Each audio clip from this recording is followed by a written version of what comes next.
Good afternoon. This is Vivian Young with 1000 Friends of Florida. I'd like to welcome you to our webinar on the 2014 Florida legislative session. We're pleased to provide you an update of what's happening. We do want to thank the following sponsors who've made this webinar possible: the Archibald Foundation, Cobb and Cole, the Perkins Charitable Foundation, the William Howard Flowers Jr. Foundation, and Dover Cole and Partners. We sincerely appreciate their support. The webinars are in honor of Dr. John M. DeGrove, who was the father of growth management in Florida and one of the founders of 1000 Friends. And we have a series of upcoming webinars planned, and we encourage you to sign up for them as well. Next month is the anniversary of the passing of Dr. DeGrove, and in his honor, we're planning a webinar that talks about his legacy and how that legacy can be moved forward for planning for the 21st century in Florida. We hope you'll also join us on May 14th when we're going to do a wrap-up, a very preliminary wrap-up, I have to say, of the 2014 legislative session. And then in June, we haven't finalized all the details yet, but we are planning an ethics webinar on Florida planning and ethics for the 21st century. We encourage you to sign up for our email alerts to be notified of upcoming webinars, and also with this webinar in particular, be updated on what's happening with the legislature. I wanted to do a little bit of housekeeping. You have a control panel that goes with this webinar, and if you look, there's a chat box. You can click in any questions that you have as the webinar goes on, and at the end of the webinar, as time permits, all of our panelists who are still able to be with us will be available to answer questions. We do ask that you keep your questions succinct because we want to make sure we get through as many of them as possible. This webinar has been approved for AICP CM legal credits, credits for certified floodplain managers, CLE for Florida attorneys, and credits for certified environmental health professionals. The PowerPoint for today's presentation is available on our website. Just go to 1000friendsofflorida.org right here, and on the right-hand side there's a What's New panel, and you'll see a link to the PowerPoint for this presentation. And you can find out about upcoming webinars on our webinar page on our website, and it'll have links and registration information for that. For those of you who aren't familiar with 1000 Friends, we're a statewide nonprofit membership organization. We focus on planning strategies to save special places, fight sprawl, and build better communities. We have a bipartisan board of directors, and we really focus on what we can do to make Florida's communities better places to live and also protect significant natural areas. We're pleased to have a number of presenters today. Wanted to give you a brief overview. Our first presenter is going to be Lester Abinger. He is a board member emeritus of 1000 Friends of Florida and also served as chairman of our organization for a number of years. He is chairman of the Trust for Public Land Florida Advisory Council and serves on TPL's National Leadership Council. He chairs the Florida Conservation Campaign and has a number of other major accomplishments under his belt. Our next speaker is going to be Charles Pattison, who has been president of 1000 Friends of Florida since 1998. He has extensive experience in state growth management and planning here in Florida, having served as director for the Division of Resource Planning and Management at DCA from 1992 until 1998. Ryan Smart is also joining us. He's a staff member with the Florida Conservation Coalition, which focuses on water policy, communications, and advocacy. A native Floridian, he has his master's degree in public policy from the University of Florida. And our final speaker today is Jamie Ross. Jamie has been Affordable Housing Director with 1000 Friends since 1991. Her position is funded primarily from the Florida Bar Foundation. She has also served for many years as president of the Florida Housing Coalition, and she's director of the Florida Community Land Trust Institute and a number of other statewide and national organizations. I'd like to turn it over now to Lester, who is going to be giving us a brief presentation on an overview of this legislative session. Lester, are you on board? Just a moment, let me unmute Lester. Okay, Lester, can you try again? I beg your pardon? Okay, Lester, you're on. Thank Yes, you. good afternoon. Thank you, Vivian. I've been given the unenviable assignment of predicting what, in my experience, is utterly unpredictable. I'm reminded of the great aphorism of Mark Twain, who famously said that the art of prophecy is very difficult, especially with respect to the future. Having said that, we're going to try to work through some of the broad major issues that we anticipate the legislature will deal with this year, and I will probably, maybe to the dismay of some of our listeners, take these up non-sequentially, because that's one of the points that I want to make about the legislative process, is that everything relates to everything else, so it's very difficult to separate things into neat little PowerPoint categories. Let's start with the good news, though. The budget, which, as many of our participants know, is the only bill that the legislature is required to pass. We are beginning to see now on the revenue side that the state is emerging from the real estate recession. We had record tourism in Florida last year, and as a consequence, the legislature has the pleasure of dealing with a $1.3 billion surplus, which could end up being a bit more than that. There's another revenue estimate that is due later this month. Bear in mind, again, as context, that the state's budget is roughly $70 billion. A third of that is for Medicaid, which is a joint federal program to provide health care. A third is for education, and a third is for everything else. A budget surplus is a good problem to have, particularly in light of the painful cuts and difficult choices that the legislature has had to make over the last 6 or 7 years as Florida was in a recession. The general sentiment seems to be that a good portion of the surplus,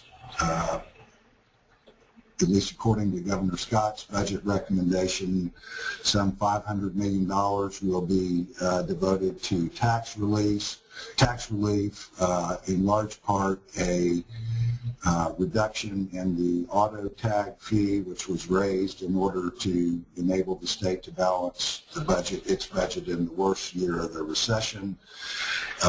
They propose having the back-to-school sales tax exemption days, and perhaps expanding the number of days that the sales tax would not apply, and then a new idea, a hurricane preparedness sales tax holiday. I think prudently, the sentiment seems to be, both from the governor's office and the Senate President and House Speaker, that we want to put some more money into the state's rainy day fund and devote some money, somewhere around $200 million, to pay down some of the state's indebtedness. And this results in lower interest rates, so when the state goes to the bond markets, we save money in the out years. This is a leadership-driven system, which in my view is a consequence of changes in the culture of the legislature as a result of term limits. So it's very important to understand what the priorities of the Senate President and House Speaker are. As I understand those priorities, there will be a focus on education. There will be a focus on making the state more military friendly. There will be a focus on broad-based tax cuts, which we've discussed, a emphasis on protection of children and the elderly. We're all aware of some of the challenges that the Department of Children and Families in Florida has faced, as well as some abuses that have occurred in assisted living facilities, and I sense that there's a lot of momentum to address those issues. And finally, the issue of pension reform. The state retirement system is generally, particularly compared to other states, in pretty good shape, but there are significant unfunded liabilities, and I think there'll be some effort to address those. The rub will come as to whether we move from a defined benefit to a defined contribution plan. This is an election year. That's an important consideration. The first rule for legislators, in my experience, is first do no harm. We have a legislature that is increasingly conservative. This is because of the pressure on the right, in my view, from the Tea Party. In non-presidential years, such as the 2014 election, there's traditionally lower turnout. So this leads to a conservative status quo politically. Generally on environment and growth management issues, I think on growth management we're still continuing to sort through the implications of the devolution of most of the planning authority to local governments. I don't anticipate that there'll be any major changes this year in that.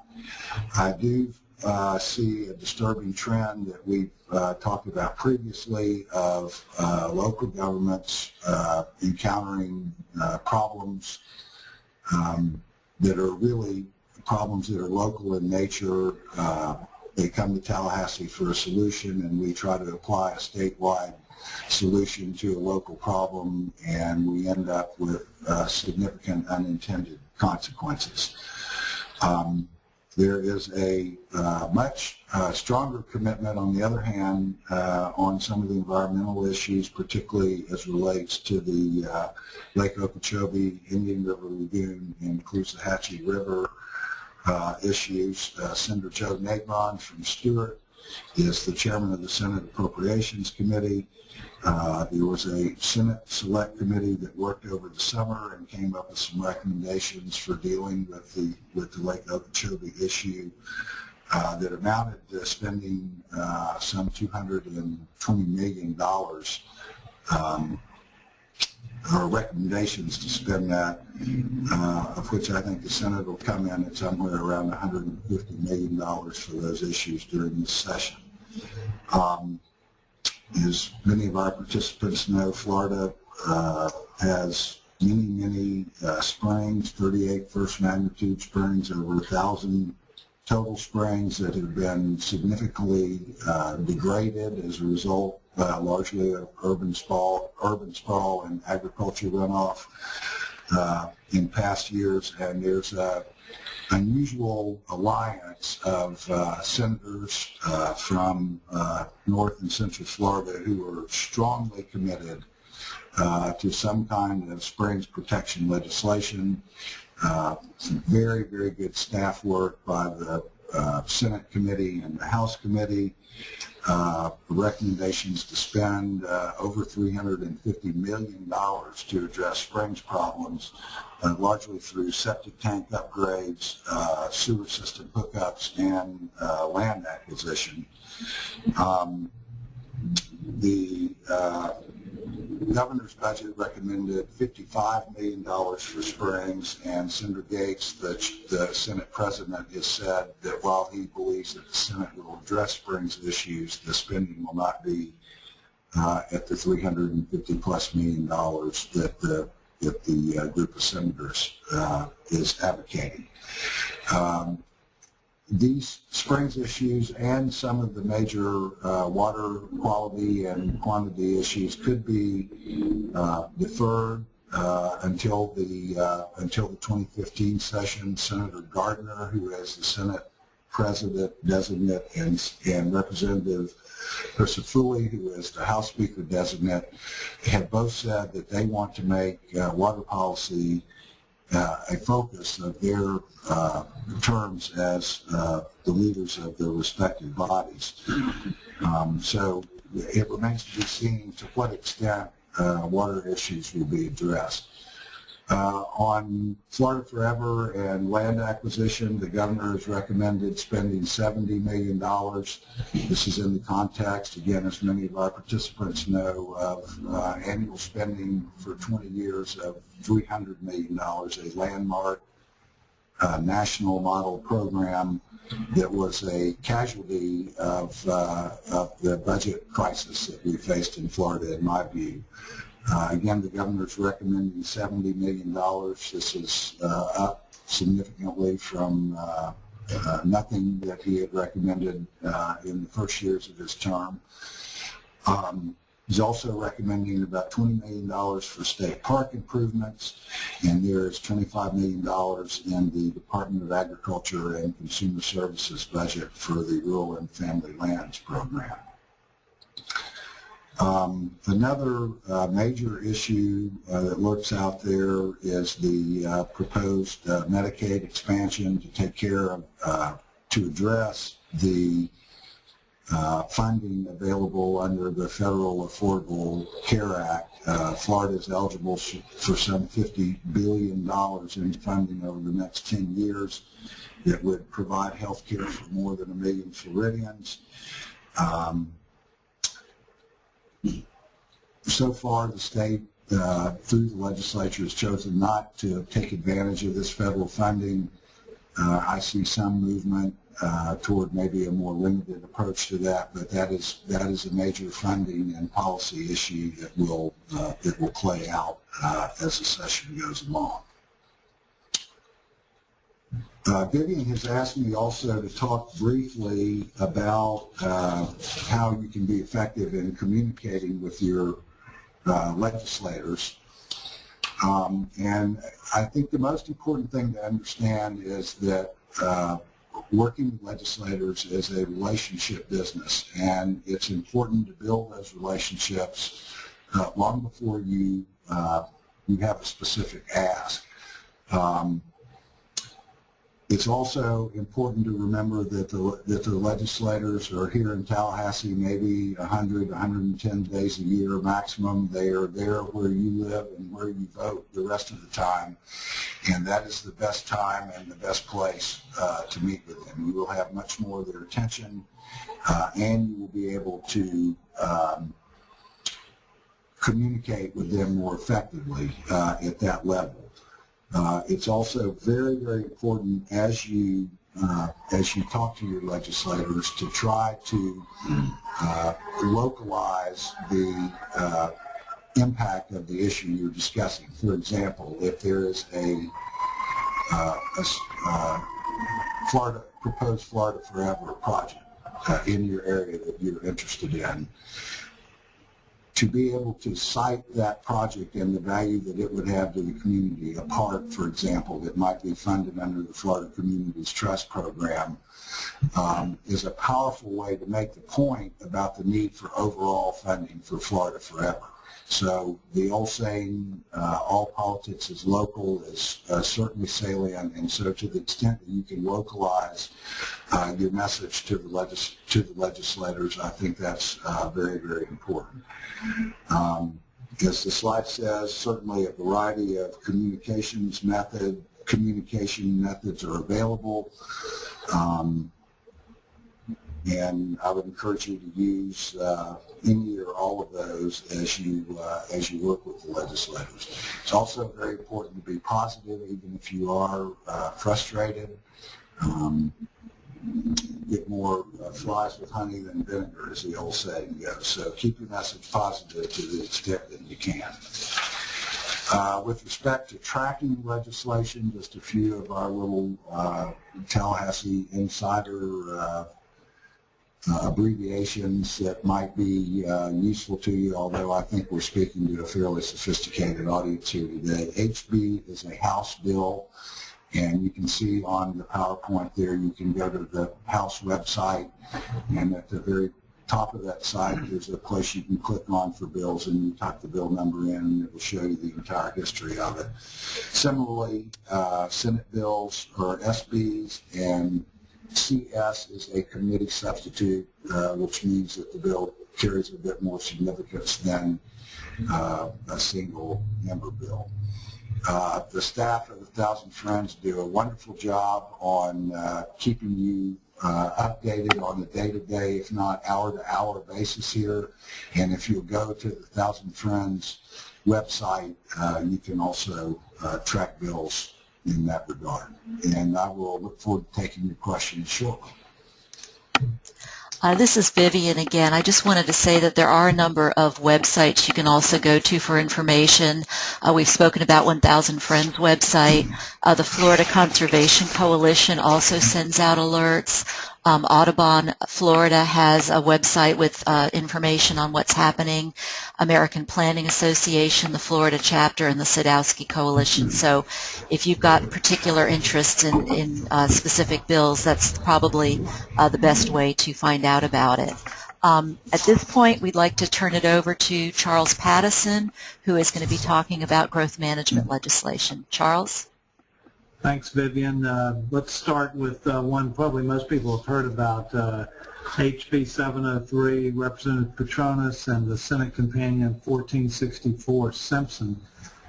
This is actually something that Representative Petronas has done for 4 years in a row, where he comes out with what he agrees is somewhat controversial changes, and then tries to get parties on all sides to engage on that to get a resolution. But like Lester had said previously, several of the provisions in the bill attempt to deal with local issues at the state level, and that's one cause of concern. Representative has said that he expects to see several of these committee substitutes that Lester just mentioned adjusting or modifying this legislation before it gets to the floor for a vote. And I think most of the conservation groups are watching this very carefully with concerns as the bill is currently written and on the lookout for amendments. But if we can go to the next slide, we'll show you the status of this bill. 703 has passed the first committee. It has not gotten an assignment for the next committee, Local and Federal Affairs. And then you can see the other committees that it also will pass through.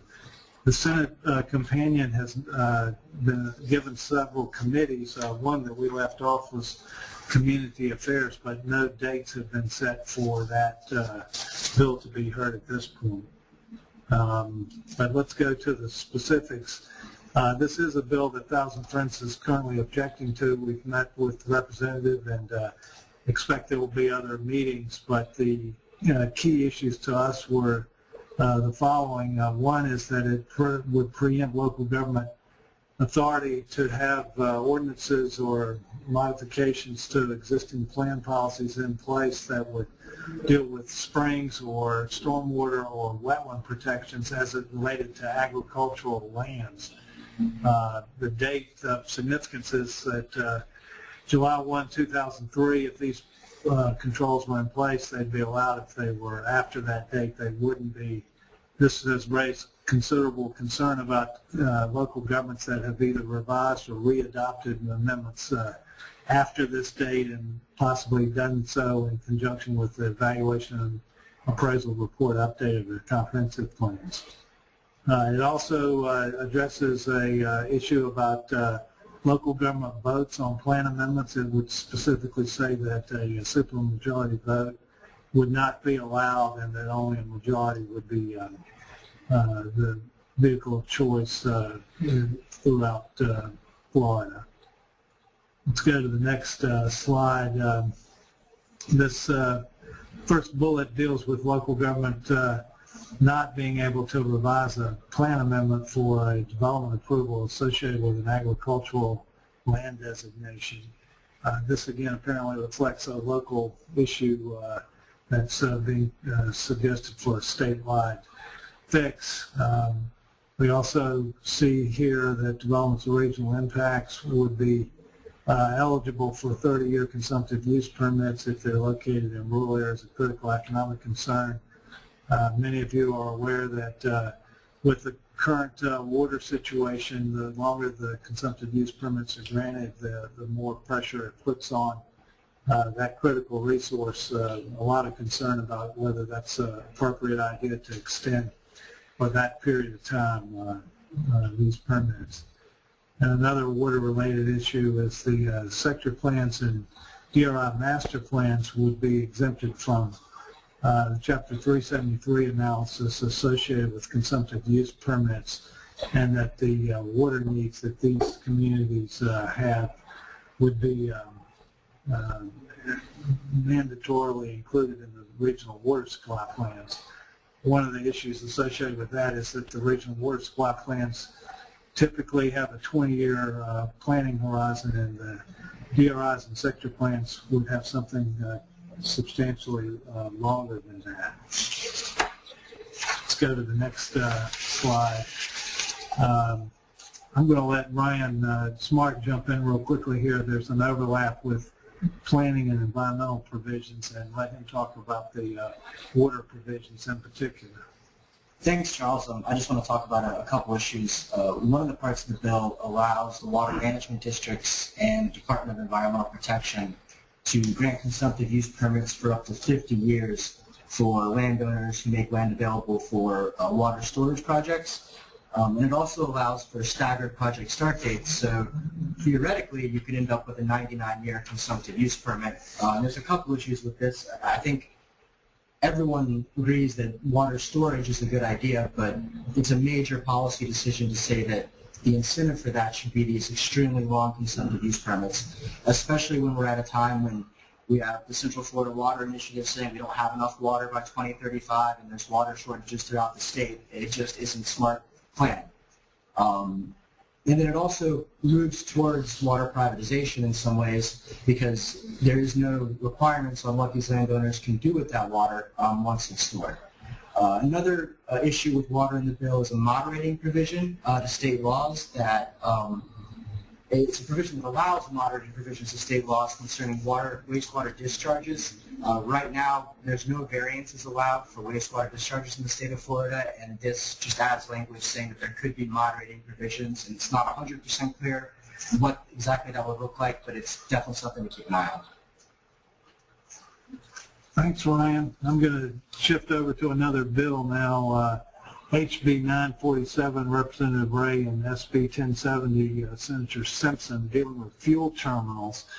And it goes into Chapter 163 and basically grandfathers all existing fuel terminals. There's a definition in the bill and basically says that they are an allowed use and they are determined to be consistent with any comprehensive plan or zoning ordinance. There was an amendment, and this actually passed out of Senate Community Affairs yesterday with this. We'll see it now referenced as a committee substitute for Senate Bill 1070. It did limit to some extent the application of this restriction on local government. It only now will apply within the areas that a fuel terminal currently owns or its current footprint. Anything outside of that footprint would be subject to controls as they already exist or may be added later.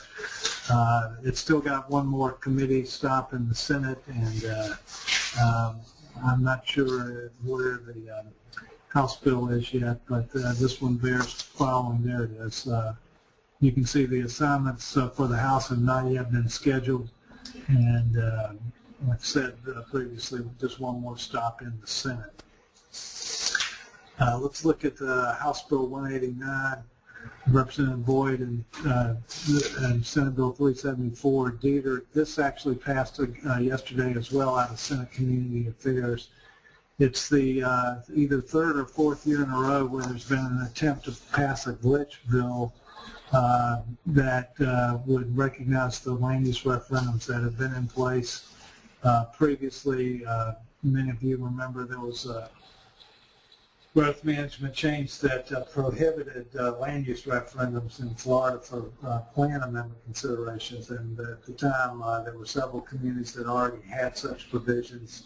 Those have been recognized. In this particular case, Longboat Key got left out, so this bill specifically is meant to address their situation.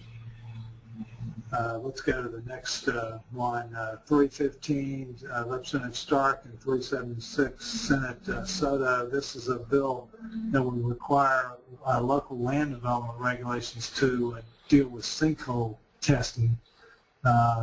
You can see that no committees have heard this bill either in the House or the Senate. Let's go to the next one, Vivian. SB 1310, Senator Evers, and HB 1077, Perry. Many of you are aware of a significant wetlands case in Florida, the Kuntz case that went to the U.S. Supreme Court. The bill basically incorporates into state law some of the findings from the U.S. Supreme Court ruling, but it goes on to prohibit local governments from having or being allowed to have more stringent exactions than any state or federal agency that's involved with a particular case. There is some allowance for exceptions. Neither of these bills have been heard in the House or the Senate, but I've listed the committees that they will be going through. Let's go to the next one. SB 372, Senator Galvano, and HB 241, Representative Gates. This deals with dense urban land areas. Many of you are aware of the general provision that is already in place that if you have a designated doula as the acronym, then you would be exempt from having to go through a DRI review. A couple of significant qualifiers were that you had to have a population density of over 1,000 people per square mile, and you had to be have an urban service area where projects would be required to be on the inside. This bill would actually lower that standard to a population figure of 300,000. That's down from either 1 million or 900,000, depending on the circumstance. It would also remove the urban service area requirement, and it would lower the population density. We think neither of those provisions are appropriate. We've suggested some language to Representative Galvano and hope to meet with him in the near term to resolve some outstanding differences there, but it will have an effect on both the existing counties that currently qualify in their cities, as well as adding some additional ones if this bill passes. Let's go to the next slide, and there you can see the committee assignments. It's passed its first committee in the Senate, the Community Affairs Committee, and these are the remaining ones. The House Bill 241 has not yet been heard, and it is not synchronized yet with the Senate Bill 372 language, but we understand that will happen at the first committee stop. Let's go to DRIs. This was Representative Rollerson. It eliminates a program that no one has actually ever used. It was a local government certification program for approving DRIs. It was based on the community's technical ability to handle DRIs. No one is objecting to it, but it has not received any committee schedules, and it has not gotten a Senate companion at this point. I'm going to go through a couple of bills that could have growth management implications, although they don't appear to have anything specific on the surface. House Bill 611, Beshears, and Senate Bill 1116 by Senator Grimsley. It deals with rural areas of economic concern. It changes the names actually to rural areas of opportunity. It also includes significant tax credit allowances for rural areas. The bills have not been scheduled yet. They have their assignments, but probably bears worth watching, but we didn't identify any growth management issues at this point. Let's look at the next one. Another bill that could have growth management implications, but none that are apparent at this point. Freight logistics sums, CS for House Bill 3 and CS for Senate Bill 136.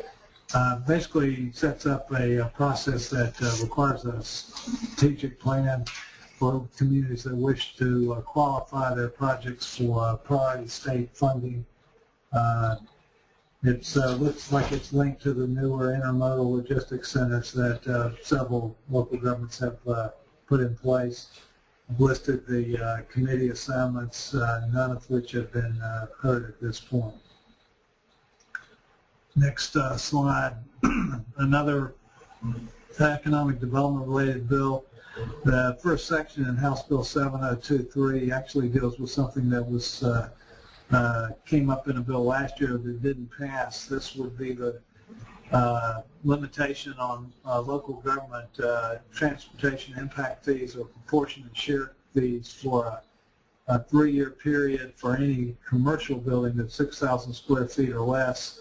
There are many other sections of the bill, but this was the particular growth management issue that we were looking at and have expressed concerns about, along with the League of Cities and Association of Counties. The Senate Companion 1634 does not have that language in it, and it specifically focuses on the other economic development aspects that are in House Bill 7023. I've listed the committee assignments. Sorry. Coastal insurance is something that Thousand Tons has started to pay attention to. There are quite a few bills here. I would point out that we've actually got a more elaborate list of bills and some summaries about what they address, and those are on our legislative website if you'd like to follow up. But these were the ones that we had initially identified to follow. Senate Bill 542 actually is a reaction to the 2012 Bigger Waters Act, and it sets in place, or would set in place, standards for substituting private insurance for what would be currently the National Flood Insurance Program policies. Senate Bill 762 is something that's been a priority for the legislature for several years, and that's to reduce the coverage and number of citizen property insurance policies. And then Senator Simpson, Senate Bill 416, has a sinkhole repair program that would be added to the Citizens Property Insurance Program. It's similar to House Bill 129, although not exact. And again, if you'd like to see a comprehensive listing of the many bills that deal with flooding or citizens property insurance or the catastrophic CAT fund that you've heard about, please go to that legislative website at Thousand Tons and you can access that. Okay, I'm going to turn it over to Ryan Smart at this point, and he's going to focus on the balance of the environment and water resource bills. Thanks, Charles. So as mentioned earlier, but if anybody wants to keep up to date on the legislative session, the Florida Conservation Coalition does have a legislative alert email system. It's free to sign up for if you just go to the website there. So I want to give a little bit of context about water and the environment in this current legislative session, because I think it's different than what we've been looking at the last few years. Protecting water, especially springs, has really emerged as a top issue this session. Some evidence of this is in a couple of recent polls. One by IFAS, the University of Florida, which found that 83% of residents rated water as highly or extremely important. That put it as the third highest ranking issue in the poll. And then a January study from just a couple of months ago by the Bob Graham Center that found that protecting Florida's waters was the second highest priority for spending the state's $1.3 billion surplus that Lester was speaking about earlier. It was also mentioned that House leadership especially has said there won't be any major water policy legislation this year, but there are some signs that position may be softening, and we might be able to hopefully get some good stuff through. So on that note, I'd like to spend a little bit of time talking about the Florida Springs and Aquifer Act. That's Senate Bill 1576 and House Bill 1313. When I did this slide, it was sponsored by Senator Dean and Representative Brodeur, but since that time, Senators Simmons, Soto, and Montford have added their names as co-sponsors, as have Representatives Stewart and Watson.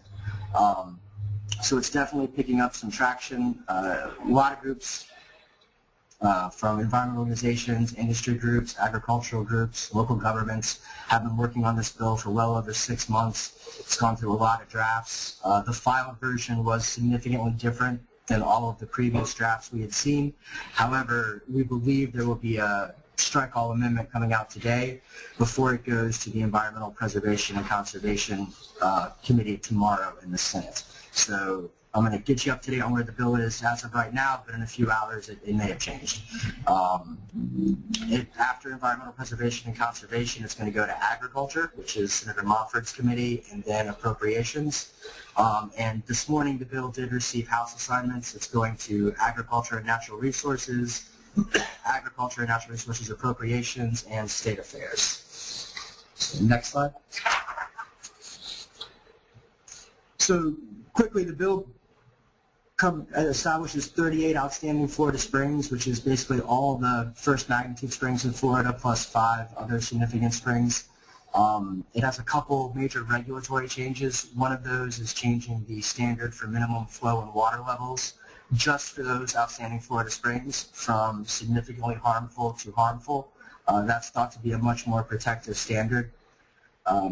As Lester also mentioned, it's going to allocate approximately 20% of total documentary stamp taxes in Florida. Those are on real estate transactions. It's estimated to be $378 million next year, and it'll vary based on obviously how much doc stamp tax revenue comes in each year. And it basically allows local governments, state agencies, water management districts, and anyone else who's subject to the act to compete for funding for that money, either through right now the ARC or possibly through DEP. Next slide. All right, so what it does is around each one of those 38 springs, it delineates a spring protection and management zone by July 1st, 2015, and everyone who's subject to the act are the sources of pollution and the sources of water withdrawals that happen inside those management zones. And one of the big things about the act is that it sets a lot of deadlines. It doesn't do a whole lot of new policy, but it forces the policies that have been on the books for 30 or 40 years to actually be implemented. So water management districts have to establish minimum flows and levels for all of these outstanding Florida springs by July 1st, 2015. And for those that are below minimum flow and level or projected to be below within 20 years, they would have to set up a recovery and prevention strategy by 2017. Very similar process for water quality. They have to assess it for impairment by July of 2015, and then they have to develop a plan to try to deal with that and get the pollution down by July of 2017. The actual specifics of what they're going to do, they're going to require that every local government within one of these spring management zones adopts a fertilizer ordinance and updates its stormwater management plan to better deal with the pollution from stormwater. Next slide. It's going to require that all wastewater treatment facilities meet a 3 milligram per liter total nitrogen standard unless they receive a variance by being able to provide reasonable assurance that they won't add to water quality violations. Requires agriculture to adopt best management practices within 2 years of a BMAP adoption. It requires that all septic tanks within the spring protection and management zones be identified with 1 year, and then local governments, as of the latest version of the bill, will get to decide if those septic tanks are hooked up to a central sewer system, upgraded to meet a higher standard of discharge, or that no action needs to be taken. And that's all going to happen at no cost to the homeowner. And then it also allows for the creation of responsible management entities, which I know is something Thousand Friends has been talking about for a long time, to provide localized management of septic systems and possibly other sources of nutrient pollution. It also tries to take a protective view of springs by creating some things that are not allowed to happen anymore within these spring protection zones. One of them would be new wastewater systems that don't meet advanced treatment standards, new septic systems that don't meet advanced treatment standards, and new hazardous waste facilities. In response to a lot of concern over local government, the version of the bill that was filed says that no one has to enact any of these remedial provisions unless they're given funding by the Acquisition and Restoration Council. And it also includes a provision that variances and exemptions are allowed to any provision of the bill. Finally, the last part is a reclaimed water study that's very similar to another bill I'll be talking about by Senator Simpson. All right, so moving on from that one, another bill that really affects springs is Senate Bill 1160 by Evers and H. Bill 1113 by Representative Edwards. This delays a provision of a bill passed in 2010 that would have prohibited the application of septic, which is the stuff that's pumped out of septic tanks. As of right now, that would be prohibited as of January 1st, 2016. This is going to push that date back to January 1st, 2020. In a time when we're trying to address all these nutrient sources of spring pollution, to have these septic put down on the ground anywhere near a spring is really a terrible idea. And this bill will first be up in environmental preservation and conservation, and then it will come up in agriculture and natural resources. The next bill is a coastal management bill. This is one of the two real priority bills for the Department of Environmental Protection this session. And this bill passed out of Agriculture and Natural Resources yesterday, 12-0. So it looks like it's moving along. It claims to preserve, to promote the public use of aquatic preserves by authorizing general permits for minor structures, dune restorations, walkover for dunes, and it also expands general permits to include some minor things like swimming pools and the maintenance of coastal armoring structures. And then there's a final provision that allows the department to grant permits for concessions to benefit visitors. There's a couple concerns. One is that the general permits could have unintended effects on wildlife in these areas. And then another concern is that the permits that DEP is allowed to grant for concessions don't have to be publicly noticed, or they don't have to be bidded on. But these bills are advancing, and we're going to keep working on those to see if we can deal with those small issues. The next bill is Senate Bill 312 and House Bill 557. This bill would allow land this is back to dispersed water storage. It would allow land that's classified as agriculture that's used for dispersed water storage to continue receiving lower ad valorem tax rates. A House committee substitute of this bill also now would allow agricultural operations at their own expense to determine a baseline condition of wetlands and surface waters before choosing to implement best management practices. This bill is already passed out of Agriculture and Community Affairs and will next go to a Finance and Tax Appropriations Subcommittee. The House bill is passed out of Agriculture and Natural Resource Subcommittee, and it will also go to a Finance and Tax Subcommittee. And then we have Senator Simpson's reclaimed water bill, Senate Bill 536, and Representative Ray, House Bill 601. This is what I referenced. It's also included in the Springs and Aquifer Act. This basically just calls for a study by the Department of Environmental Protection along with DACs and the water management districts to look at the beneficial use of reclaimed water, stormwater, and excess surface water. The House version and Senate versions differ a little at this point because the Senate versions refer to surface water and stormwater as part of the reclaimed water system, while the House bill differentiates between the three, which we prefer. So this bill is going to Environmental Preservation and Conservation in the Senate and Agriculture and Natural Resources Appropriations in the House. And Senator Hayes is back with a land conservation bill. It's a little bit different than last year, but still provides extensive requirements for the state, counties, and municipalities to purchase conservation lands. Last year it was kind of a blanket ban. This year it is only outside of areas of critical state concern, and it has a long list of things that would have to be met before the state could buy any more lands. There is no House companion, and this bill is first due up in the Environmental Preservation and Conservation Committee in the Senate. And finally, House Bill 71 and House Bill 157, both by Representative Rodriguez.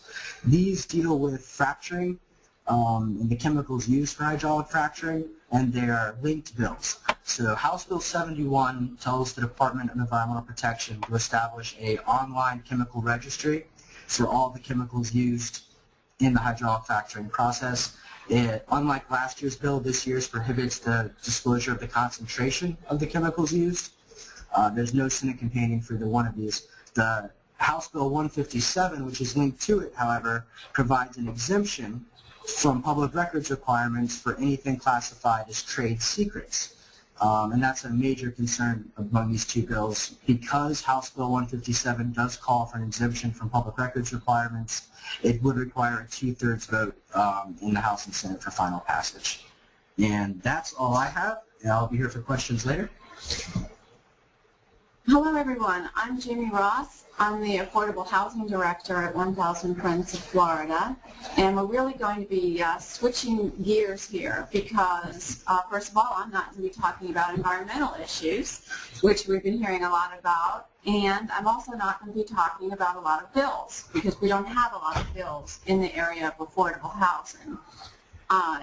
The affordable housing program at 1000 Friends of Florida is really key to what we do because we're a growth management organization. So the environment is one part of growth management and affordable housing is another part of growth management. So that's why we wanted to set the context for what I'll be presenting to you with this slide, which brings you back to the Comprehensive Planning Law in Section 163.3177, which is still law. You know, we did see the repeal of 9J5 some years ago, but we did not lose the law, which requires every jurisdiction in Florida to provide for housing its entire current and anticipated population, even those that are the hardest to serve and the most vulnerable populations. And that is the law in Florida, so that applies to every jurisdiction.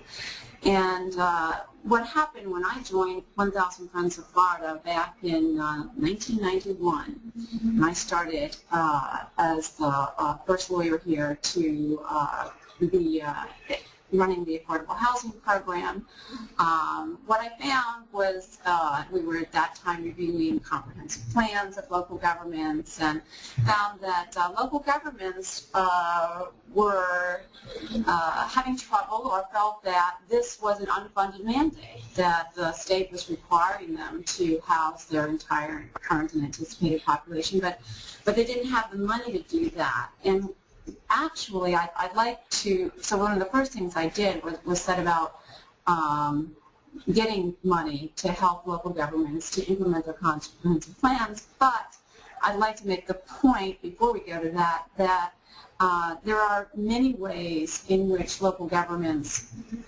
can and do, but not enough, implement their comprehensive plans using their land use authority. So the funding, which is what I'm going to focus on today, is one thing, but there are land use tools, and in Florida, of course, at the local level is where we deal with land use, especially, and even more so now with the dismantling of the Department of Community Affairs and the Growth Management Act rules. Inclusionary zoning ordinances can be adopted and should be adopted at the local level. Community land trusts, accessory dwelling unit ordinances, allowing accessory dwelling units in all single-family residential zones. These are all ways in which local governments can implement the requirement in Section 163.3177. But it was seen as an unfunded mandate, and so again, the first thing I did when I got here back in 1991 was put together a coalition of groups which came to be known as the Sadowski Coalition. It started with 11 groups. Now it's 25 or 26 statewide organizations. And what we did is in 1992, actually got an increase in a tax. It was a documentary stamp tax on deeds, and it was for all deeds, both residential and commercial, and that created a dedicated revenue source for affordable housing in Florida. And on the next slide, we can see all the groups that are part of what we call the Sadowski Coalition. For those of you who weren't around at the time, Bill Sadowski was Secretary of the Department of Community Affairs. He died in a plane crash very tragically in that 1992 session, and the act was named from him. So the groups, as you can see, we've actually arranged them like in what we look at as Monopoly cards, so that you can really quickly see the breadth of our diversity, because you have business and industry groups, including Associated Industries of Florida, the Florida Chamber of Commerce, and so on. You've got, underneath that, you've got advocates for the elderly and veterans. You've got Florida AARP, actually Leading Age. This slide, actually, I apologize, wasn't updated. It should be Leading Age, which is the new name for the Florida Associations for Homes and Services for the Aging. You got planning organizations, Thousand Friends of Florida, the APA, also the regional planning councils are members of the Sadowski Coalition. Government, they're up in government, and the counties and the cities, and the local housing finance authorities. Even groups like in social services and low income, like Florida Legal Services and United Way and so on. Faith-based organizations like Catholic Conference, Habitat for Humanity, and Florida Impact. So you can see this is an amazing coalition. And in fact, I don't think there is a coalition of this nature as far as being so diverse, bringing groups together that quite frankly don't agree on much of anything other than this, which is that the Housing Trust Fund money should be used for housing. So what we did, on the next slide, you'll see, just put some bullets out there, how we got the dedicated revenue source that would then make it not an unfunded mandate for local governments, is the dock stamp was increased. It was 60 cents per hundred back in 1991, and it went to 70 cents per hundred. The realtors and the builders actually asked the legislature to increase this tax, which they saw as a tax on their industry.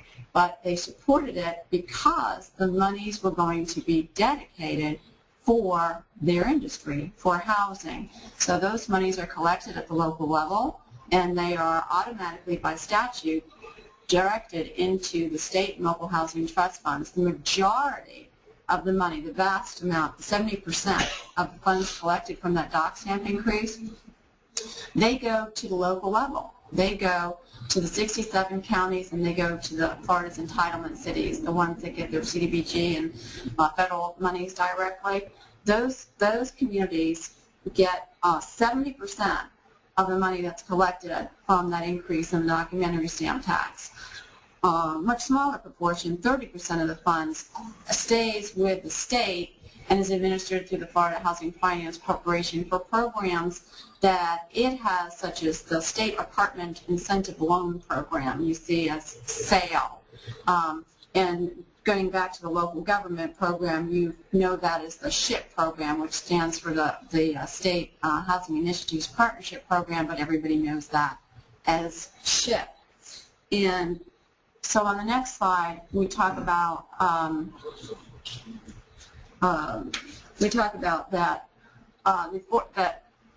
well, actually, I want to add to that. I'll get back to how those programs work, but I do want to point out that one of the things that we worked on last year, actually, I guess starting 2 years ago, when the Department of Economic Opportunity, which is the agency that took over for the Department of Community Affairs, so all of those duties that were at the Department of Community Affairs are now at the Department of Economic Opportunity. They were working on a 5-year plan, mostly with the Chamber based on their pillars, and we were able to get affordable housing in that plan as a cross-cutting strategy, so that it is in the Department of Economic Opportunity's plan as a cross-cutting strategy, which means that it's recognized that affordable housing is needed in order for the Department of Economic Opportunity to meet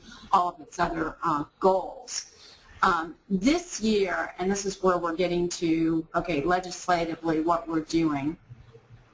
This year, there is an estimate of $291 million that are available for appropriation in the state and local housing trust fund. Now, as I said, 70% of that money goes down to the local levels. to the SHIP program, and that is on a population-based formula. That's about $204 million. That's what will be divvied up on a population-based formula for local governments if that money is not swept. And if that money is not swept, it'll also generate over 27,000 jobs and over $3.4 billion in positive economic impact. The way we do our advocacy on this issue is through a separate website, and you'll see there a link to that. And as you understand, this PowerPoint is going to be available to you in a format that you'll be able to link on that and get to these different sites that we've been showing you today. And if you go to that Sadowski Coalition website, you will see an amazing amount of materials for you to use in advocating that all of the money in the housing trust funds are used for housing. And on the next slide, you'll see just a couple of bullet points there, but when you go to the Sadowski website, you'll get every talking point that you might ever want. But basically, the SHIP program is an amazing flexible program. So it's performance, it's transparent, it's accountable. The money go down to the local level, again, on a population-based formula, and the local government uses those funds according to a 3-year plan that they've adopted at the local level to meet their needs at the local level within certain statutory criteria. But you can use that money from anything from the homeless to moderate income families. Moderate income, according to the statute, is up to 120% of area median income. And so in some communities, they may need to be using the money for preventing homelessness. In another community, they might be using money for getting folks into first-time home ownership. In most communities, it's going to be strategies of all of the above. And funds can be used from, one strategy to another. So they can be used to rehabilitate housing, they can be used to build new housing, and so on. Sale funds are used again at the state level. They go out on a competitive basis, so it's not like SHIP, which is a grant based on population to each jurisdiction. The sale funds, a developer applies for them to the Florida Housing Finance Corporation, and it's a tremendously important pot of money because it's that gap financing that really helps developers to serve the people who are most in need in apartments for either constructing apartments or rehabbing apartments, preserving apartments. And the next slide. So, the Florida Housing Coalition, which is a partner organization of ours, just completed a Home Matters report for Florida, and it was the focus of a press conference right before session started, which was the Sadowski Coalition press conference. And we used the Home Matters report for bringing the legislature up to speed on what the housing need is in the state of Florida. And we have over 900,000 very low-income families, and when we say very low income, we mean people who are earning less than half of the median income. They are spending more than half of that small amount of income on their housing. So they are really severely cost-burdened. We have the third highest homeless population in the nation, including almost 6,000 homeless veterans. Our homeless population is really quite appalling. It's made the national news quite a few times. And we need to use those housing trust funds to help that issue because by and large, homelessness is a housing issue. Housing Dollars also puts Florida's out-of-work housing industry back to work. And in fact, at the press conference, we had Ron Lieberman, who is the president of the Florida Home Builders Association, speaking about the need to put those folks back to work. And we had Susan Porchot from the Florida Coalition for the Homeless talking about the fact that there is a disproportionate number of homeless now who are actually people who are working in the construction industry who are now homeless. And the fact is, we need those jobs. There's a tremendous number of houses that need to be repaired. Folks, hundreds of people on waiting lists who are waiting to have emergency life-saving repairs done to their houses that need to put those people, there's plenty of jobs out there for them if we had the housing money used for housing. So it increases our revenue, and all of this, again, is found in that report as far as the multiplier effect of what happens when you put housing dollars to work in the economy, and reducing taxpayer costs, because for all of the people, for instance, the frail elderly who can't stay in their house because they need home repairs and end up living in institutions, it costs us as taxpayers, a lot more money for people to live in institutional settings, whether they're seniors who could have stayed in their homes if they had had repairs made, or if they're folks who are living in institutional settings because they don't have affordable housing available to them. Homeless folks, there's a much greater tax savings if you put people into housing than if they're living on the streets. And they end up having hospitalization costs, and of course we also have incarceration costs because of the criminalization of homelessness in the state. The next slide. So our priority for the session is not having the Housing Trust Fund monies swept. What's been happening ever since 2008 is that the money that has been going into the state and local housing trust funds have been swept into general revenue. In other words, they've not been appropriated for housing. There have been some exceptions to that, so I'm doing that with a broad brush rather than getting onto the nuances of each year. But for instance, last year, all of the state and local housing trust fund monies were swept. There was some money that went into the SHIP program from an attorney general settlement that Attorney General Bondi had litigated a case against the banks, and so the state had a substantial amount of money from that litigation. A small portion of that went to the SHIP program. It was $40 million for the entire state of Florida. Again, the amount of money that's available in the SHIP program is $204 million for the state of Florida for this year. So only $40 million went last year when we did have about $200 million available last year also for the SHIP program. That $200 million was swept and put into general revenue and not used for housing.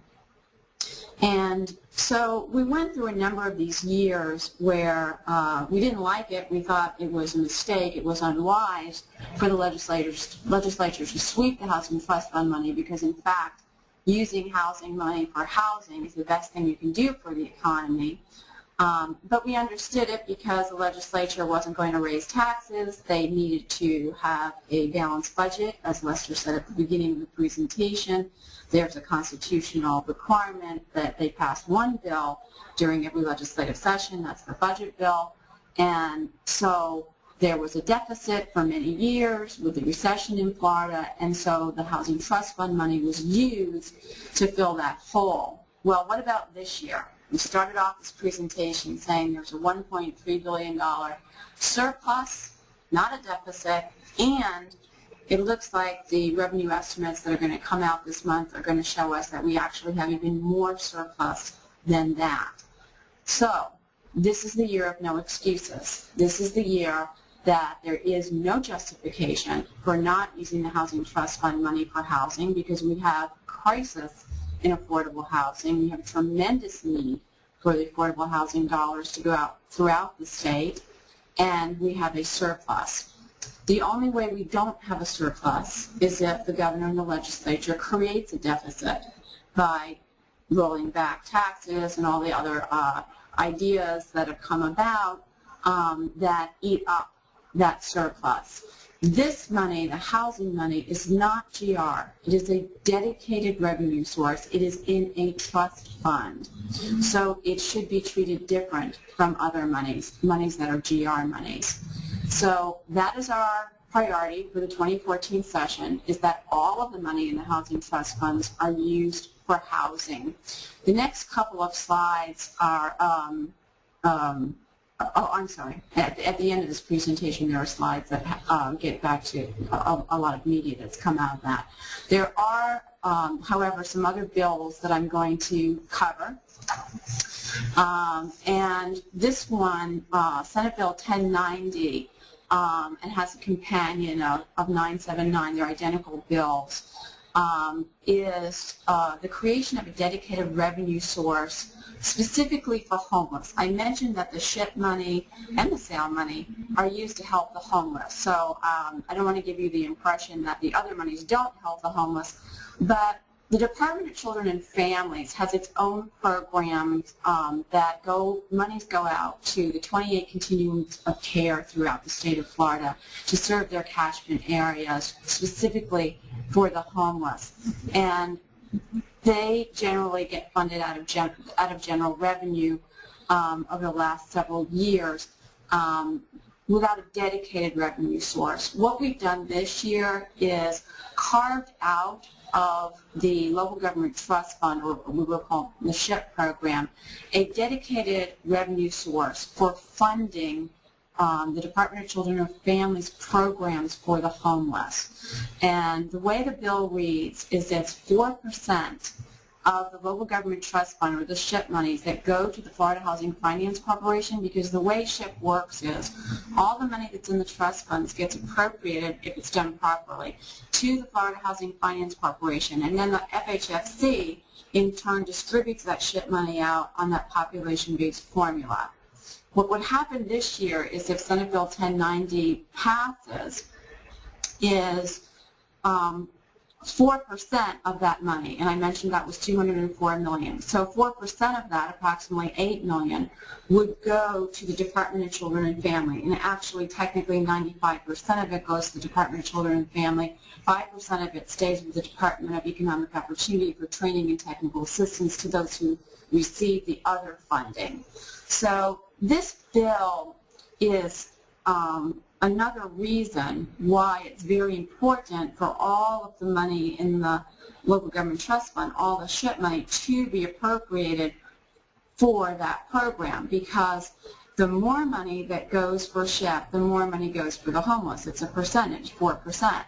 So the less money that goes for SHIP, the less money goes for the homeless. So all the folks out there who are advocates for the homeless need to be advocating that SHIP be appropriated for SHIP, because it comes from that pot of money. Next slide. Okay. This is going to take me back to an opening comment that I made. Senator Simpson has filed Senate Bill 644, which refers to accessory dwelling units. So like the granny flats. Like accessory dwelling unit can be inside a house, it can be attached, it can be detached. It's basically, you know, you've got a primary residence with the owner living in it, and then you have a secondary residence. What this statute does is it actually creates a preemption, I say if needed, because it would apply where local governments have prohibited accessory dwelling units. And what it does is it says, even if the local government doesn't allow the accessory dwelling unit in the single family zone, this statute would say, would override that, would say you have to allow an accessory dwelling unit in this single family residential zone area if it's going to serve a senior or somebody with disabilities. And it also allows, for instance, you could have the senior or the person with disabilities could be living in the main house, and the caretaker could be living in the accessory dwelling unit, or it could be vice versa. And the bill, if you're interested in that, sets forth how it would work.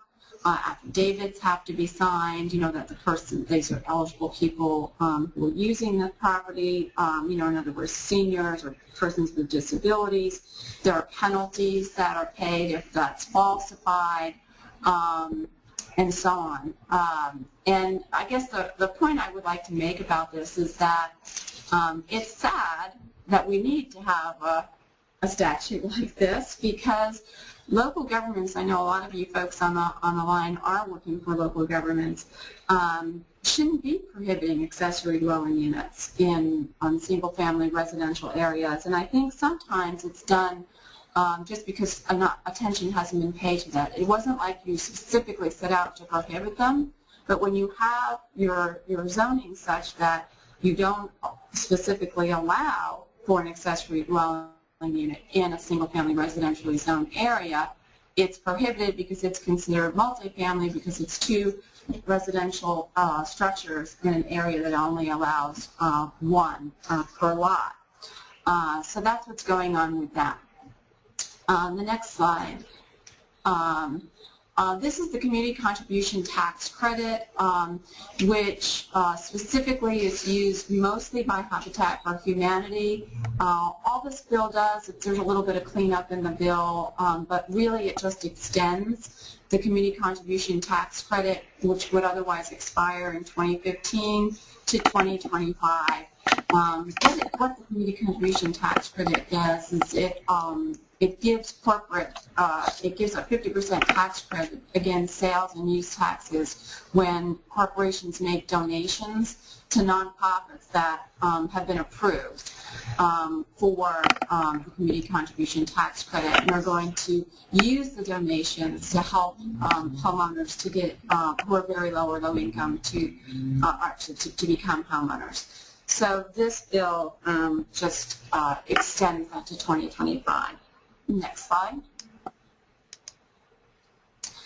Again, those are just links, so that's going to conclude it, and that's good, I think, because that leaves us 15 minutes for questions. Thank you. Thank you, Jamie. This is Vivian Young again, and we are now open for questions.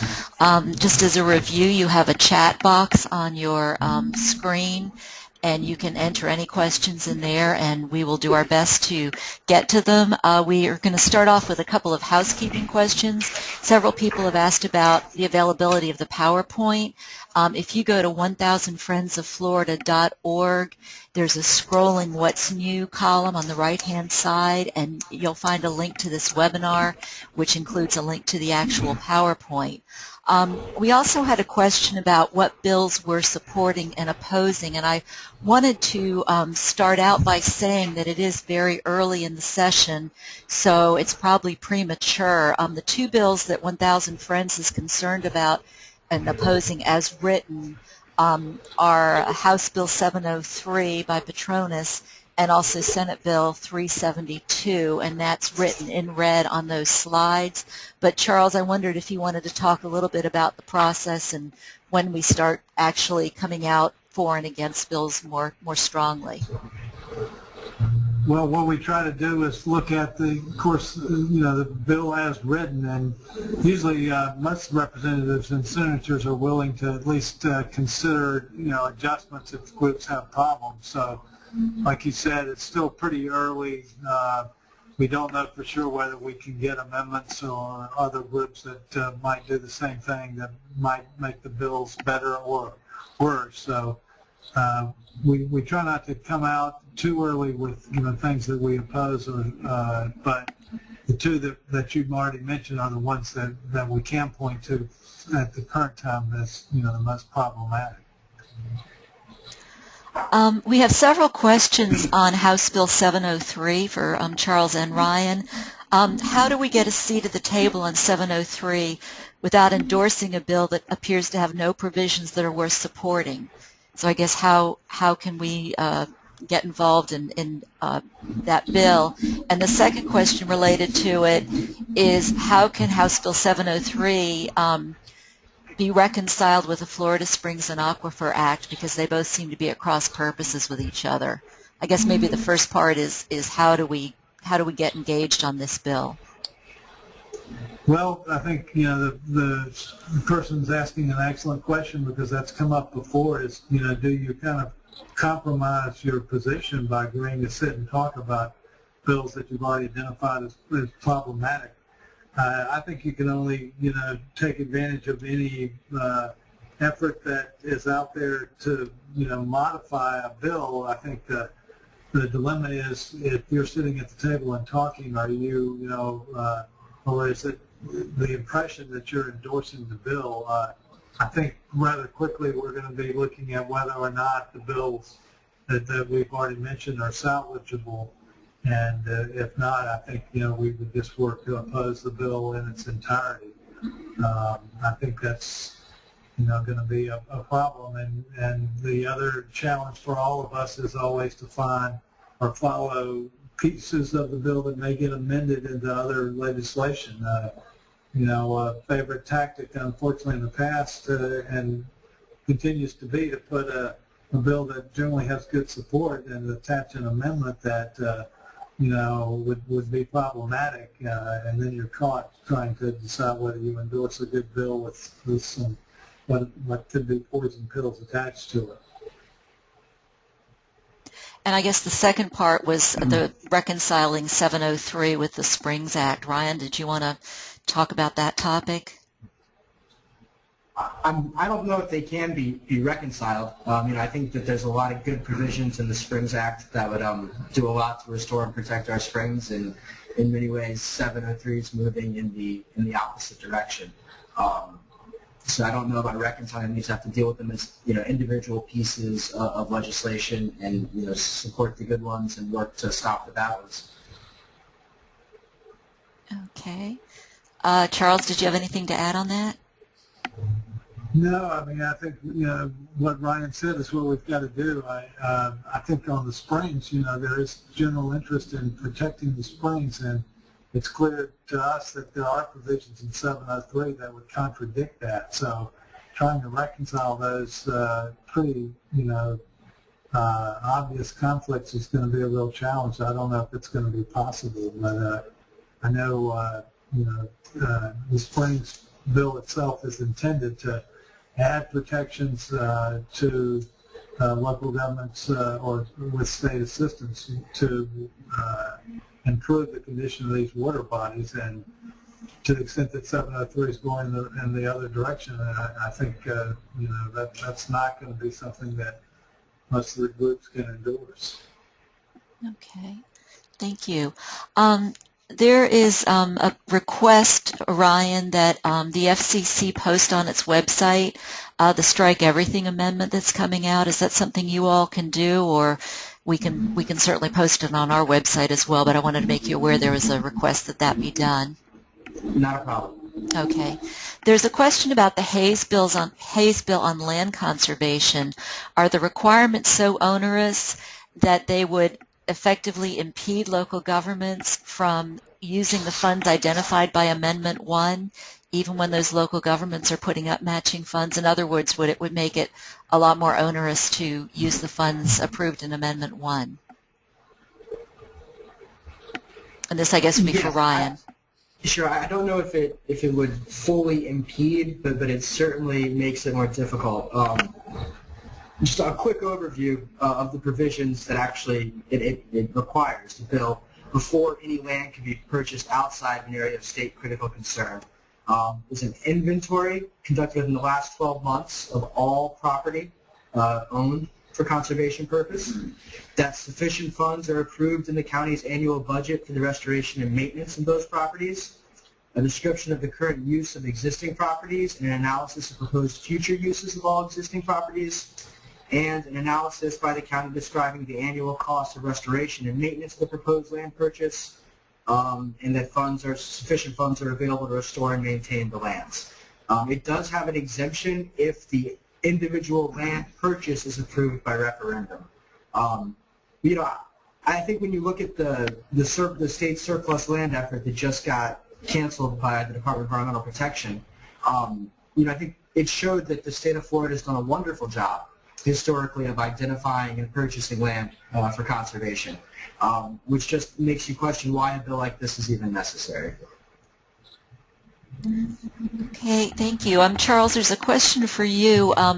House Bill 395, Senate Bill 1314 has a provision to amend Chapter 163 to require that comprehensive plans include a property rights element, and they wondered if this is something we were going to be tracking.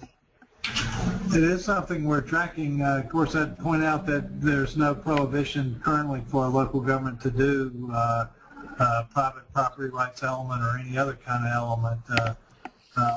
I think it's something that we were going to, follow local government lead on. It's clearly something that would require them to expend funds for developing another element of that sort. I'm pretty sure there's no appropriation associated with that bill at this point, so it is something we're aware of. We thought we would just continue to follow it at this point. Okay, Ryan, we have a question for you. The bills on fracking that you were discussing, is that also known as the ALEC bill? A-L-E-C?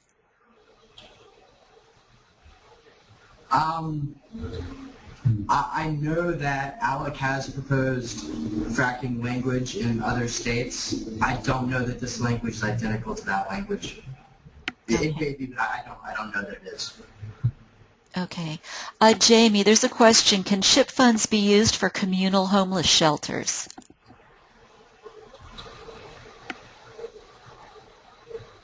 Communal homeless shelters. I think I'd have to know exactly what it depends on. I know I'm really hedging here. It depends if it falls within one of the strategies in that local government's jurisdiction. Okay, so it's done at the local level, and so whoever that is, if they want to talk about it with me afterwards, I'd be happy to when we talk about what jurisdiction they're in and how they want to use those funds for what piece. Because you can't use it, for instance, for social services. Okay. I did want to say if anybody has a specific question for any of the speakers, you can email me at vyung@1000fof.org, and I'll make sure it gets forwarded. We have several questions, again, about the Springs bill.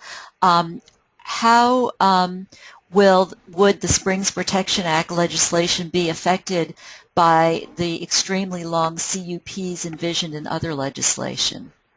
And I assume that's 703. Could you repeat that one more time for me? Yes. How would the Springs Protection Act legislation be affected by the extremely long life CUPs envisioned in other legislation? And I assume that's 703 that they're talking about. Sure. A lot of it depends on implementation, but one of the things that I think is very positive about the existing version of the Springs Act is that it does change the requirement for minimum flows and levels for these springs from significantly harmful to harmful. Under existing state law, the districts have the ability to modify consumptive use permits, even existing ones, if it's in violation, a spring or a river or a lake is in violation of its minimum flows and levels. It's not something that they've necessarily done, but it certainly could be done.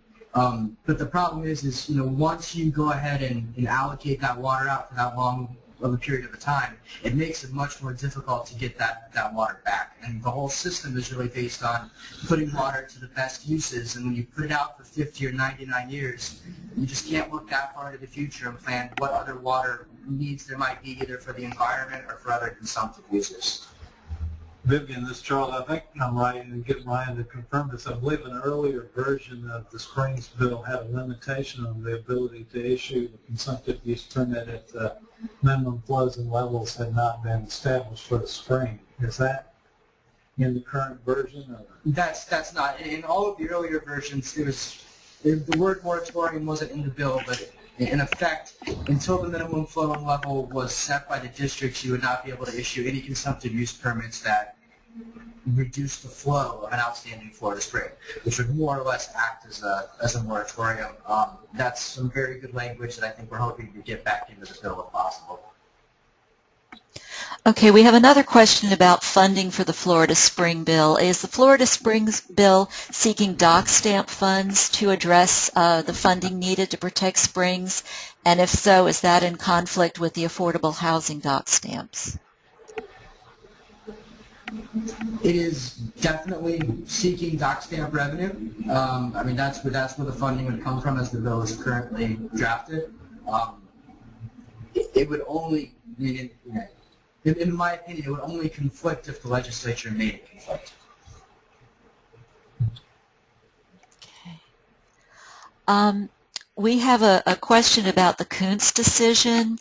It says that House Bill 1077 and Senate Bill 1310 each purport to implement the Kuntz decision of the Supreme Court, U.S. Supreme Court, but it says the bills only adopt the Kuntz standard where a local government demonstrates that a proposed project affects infrastructure or facilities maintained, owned, or controlled by a local government entity. So I don't know if somebody can elaborate on that, Charles? I can't elaborate on the legal aspects of that. If we can, we'll get an answer and get back to that question. Do you have an email address for them, Vivian? No, if that person could send me the email, because Okay. I lose the emails when we shut the webinar down. Getting back to the Springs dock stamp issue, it was also asking about using Amendment 1 dock stamp funds and Springs dock stamp funds, what issues that would create. I would say that it's unclear right now what issues that would create. If Amendment 1 passes, which we all hope it does, it allocates a certain portion of the dock stamp tax for land conservation, but also for water restoration projects. So they're certainly not incompatible. It would just be a matter of whether the legislature would take the funding in the Springs bill and incorporate it into that 33% for Amendment 1, or if they would remain separate. That hasn't been decided. But you can probably guess. Yeah. The answer is yes. That they It would, would be part of the 30, it would be, if the constitutional amendment passed and they had a requirement to use 20%, they'd use the portion that was part of the constitutional amendment. they certainly could do that. Yeah. Otherwise, you're talking about 55%. That would be- I think we got to get the amendment passed first, and then look at. I mean, once the amendment passes, the legislature is going to have to go in and decide how that funding's used. And that would be part of that process. This is a question for everybody, I think.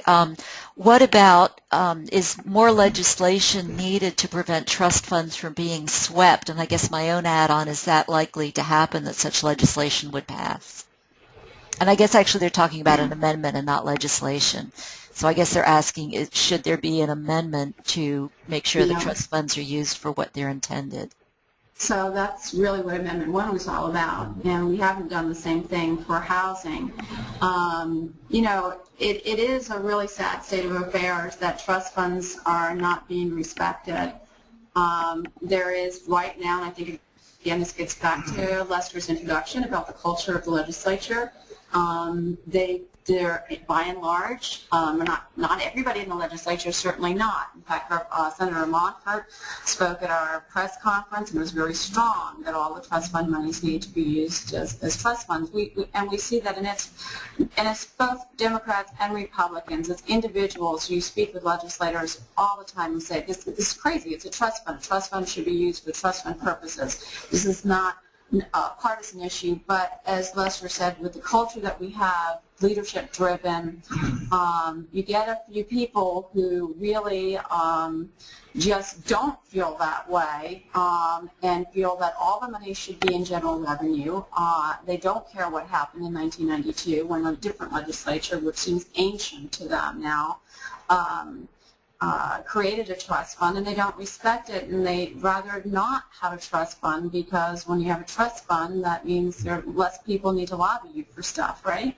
Because it's already dedicated. So we have a cultural opposition at this point to trust funds, and personally feel we just need to get through these political times, and at some point in the future we'll get back to having integrity in the trust funds.